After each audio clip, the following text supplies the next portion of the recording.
Hi and welcome back to It's a Miracle Budgeting.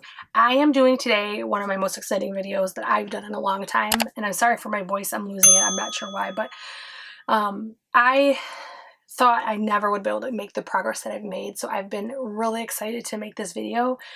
If you're new to my channel, I am a budgeter. I do cash budgeting. I do throw in some credit card rewards when it helps. For example, American Express does airline points, and we're trying to go to Texas next year to see our grandkids and our daughter and son-in-law. So we do throw that in. My budgeting amounts are only my money. My husband does budget separately, 100%. We actually don't even bank together or anything. We've been together 22 years. It works for us, so we're not fixing what's not broken. So if that sounds like something you would like, or if you're into cash stuffings, DoorDash stuffing videos, things like that, I hope that you will like, share, subscribe. Make sure you ring that bell for notifications, and let's get started. Before I do get started, just one housekeeping thing. Make sure you stay to the end of the video so you can hear about how to enter my 500 subscriber contest. As you'll notice, technically I don't have 500 yet, but one of the items in my contest is dated. Therefore, I want to make sure that it's out to the winner in time that they can use it. So obviously they've already lost through June, probably through July with mailing, but they'll get to use it for August, September, October, November, and December. And then that way it can kind of get things started, especially if you're new to budgeting, it would be perfect. Let's get started with my debt update. I did call this my debt truth and my journey. I've definitely had a journey and learned so many lessons during this, and I still have debt. I'm not debt free yet, but I've made good progress. So in January, I did it the first time, and this is what I did, and my debt totaled $14,556 for credit cards. That was just credit card debt. In March, at the end of the first quarter, I had dropped it down to $11,274, which amounts to a total paid of $32.82. Plus, on top of that, we had managed to pay off a furniture bill that was $23.41.60. That was a, if you pay within, I think it was 120 days, you actually got it with no interest. So we did pay off. So technically he helped on that, but the credit cards he did not. But the total paid in the first quarter was $5,623.60. I mean, that is absolutely crazy. It's one of those things that I never thought that was possible. So if we look at the second quarter, it's actually really great progress. I'm actually going to put this behind so I can see if I can move this up a little bit.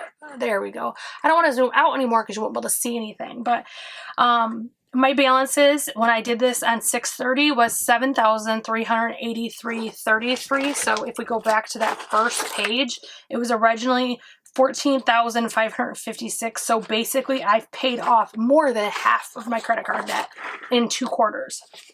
Again, never in my life thought that that was possible. I thought that it would take me years to do this. So the first quarter my starting debt was $14,553. My second quarter starting debt was $11,274, and my third quarter starting debt is $73.83.33.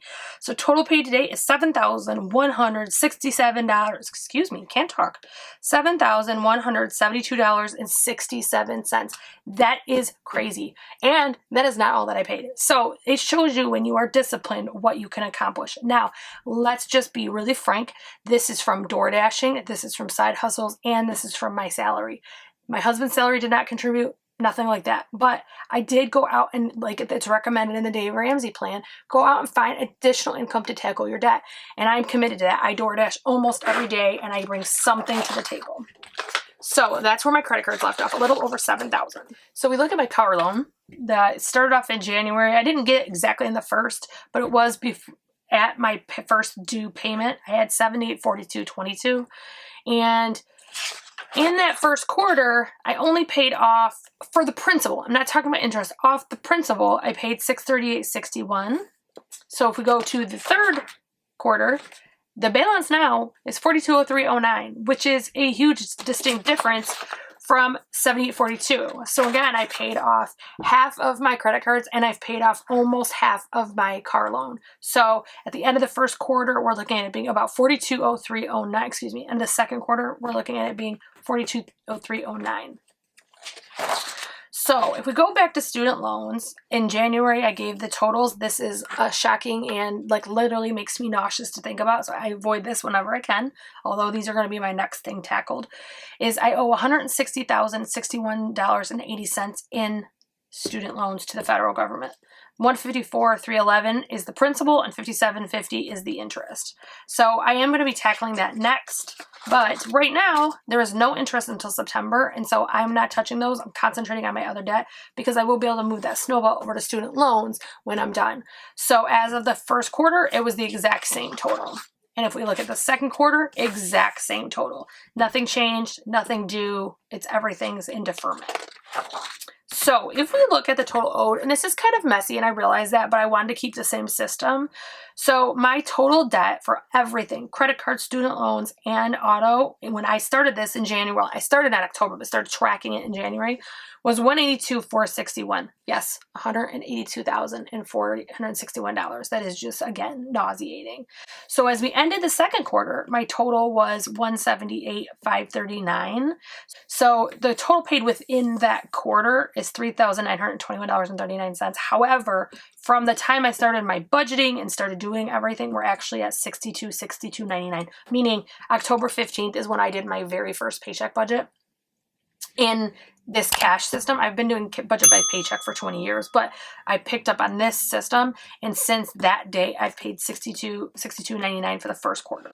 So if we look at the second quarter, we paid within the second quarter, we paid off $6,891.39. Again, that number literally blows my mind because it didn't feel like I was paying off that much. It felt like I was paying off something here, something there, everywhere. But obviously I was very targeted, and I'm very proud that I paid off almost $7,000 in debt. So if we look at the total from October to the second quarter, I paid off $13,154.38.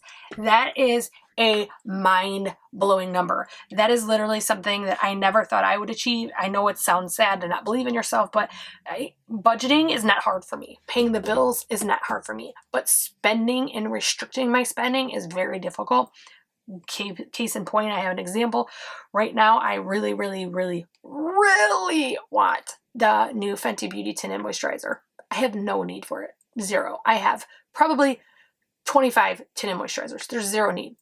But every time I drive past a Sephora mall or anything like that, my body goes, get it. So me being able to restrict that urge or push that back and be able to pay almost $7,000 in one quarter and for $13,000 in the time frame I've been working on it is mind-blowing, and honestly, I'm very, very proud.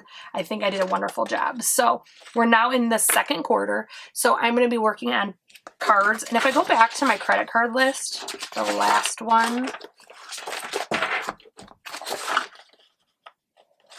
and this is a Happy Planner, but it's the larger size. I like that for these videos like this because it lets me kind of show everything and I don't run out of room, and you'd think it wouldn't be cluttered, but I can't seem to do it without making it cluttered. But so if we look at, I'm gonna go actually to the newest one. My credit card debt, I have a few that I have balances that I'm paying off like this paycheck because I pay them off every month. So I have a few, but really I only have these down here. So I have 1, 2, 3, 4, 5, 6, 7, 8. I have 9 credit cards left, and I started with 23 having a balance. So again, that is fantastic progress. And I think that if you truly, truly commit yourself to something, like if you think about, if you've seen any of my videos, excuse me, you see that no matter what, I at least DoorDash for $80. If it's dead, I sit out there and I do it for at least $80 because that is how much I have committed to a weekly basis to put in my snowball from my DoorDash. And then I'm doing some snowball from my paycheck. But it's really ironic how many times I think I'm never going to get to that 80. It's too slow. I'm tired. I'm exhausted. Everything else. I do have some health conditions I deal with. And then all of a sudden I look, like a great example is July 4th weekend. It was so dead. It's so dead. It was literally you're not even able to DoorDash most of the weekend. And I was able to pull in $200. That to me is a stellar thing. So I was able to meet and exceed my goal. And that's what's important to me. So my advice to anybody starting this, and I am not a financial advisor, I'm just someone who's working through my debt and my budget, is to sit down and truly write every single bill you have for debt, like credit cards and things. Look at how much interest you've paid in the last year. On your credit card statement, it will tell you the amount paid in the current year. You don't even have to add it all up. And it is nauseating. It is so sickening when you realize how much money you handed to a bank for no reason. I probably didn't need that item. Probably don't even like that item anymore. It's just something to sit down and evaluate. Once you do all that, I would actually look at seeing if you can do the snowball. I kind of jump around between the snowball and the avalanche because I do have some cards that have high interest, but I really recommend seeing what works for you. If you are hard to get motivated, the snowball is great because it gives you immediate results. If you don't need that completion motivation, I recommend doing the avalanche. That will save you the most money over time. So that is my debt update for the second quarter. Again, almost, let's see, it's $13,000, almost $7,000 paid that quarter, $13,000 total. I think it's an amazing, amazing thing, and I'm going to keep working hard at this. So let's move over to the contest. I'm going to put the image up on the screen so that you can see exactly what the rules are. So, required to be entered in the contest, you have to follow my Instagram, which will be linked down below. You have to follow HappilyEverPlans, which will be linked down below, and this is all on Instagram. You must subscribe to my YouTube channel, and it must be a public subscription. If you have your subs private, I cannot see that you subscribe there, or I cannot verify your entry in the contest. So make sure that you have your subscriptions public. The next few are done actually on Instagram. I have a post on Instagram that you can go and scroll and find that actually looks like the image on the screen. So comment your favorite sinking fun from my last video. Comment your favorite HappilyEverPlans product and list your location. This is especially key if you are international. I am doing 2 physical prizes that are for Canadian and American residents. Then I'm doing international for $25. I have not yet determined if I'm doing a Cash App. I probably will talk to the winner, whoever wins it, and let them kind of decide how they would like that, but I am sending $25 to an international winner. So in order to win, you must be 18 years old or with a parent's permission. USA and Canadian residents are eligible for the physical prizes. See the announcement. For the prizes, you can go in the cards, and there's actually an announcement that shows the prizes that are involved. But it is 2 different prize packs with Happily Ever Planners and Erin Condren's with stickers and envelopes, and it's just a really amazing starter pack. So you can see that up in the cards. International will be eligible for a digital monetary gift, method and amount to be determined, probably $25. Instagram and YouTube and Facebook are not affiliated to this anyway. And if you have any issues with your entry, if you don't use something, or I know not everybody has all social media, if you have any issue with entering the contest because of something like that, get a hold of me. You can email me, you can PM me, you can even comment on Facebook and give me your contact information because I will help you enter so that everybody has a chance. So the prizes do close on 7/6/2021 at 11:59 p.m. So make sure you enter the contest and do all the steps so that I can confirm your entry. Thanks, guys. I hope you guys are having a wonderful July 4th weekend, and I hope I see you again soon.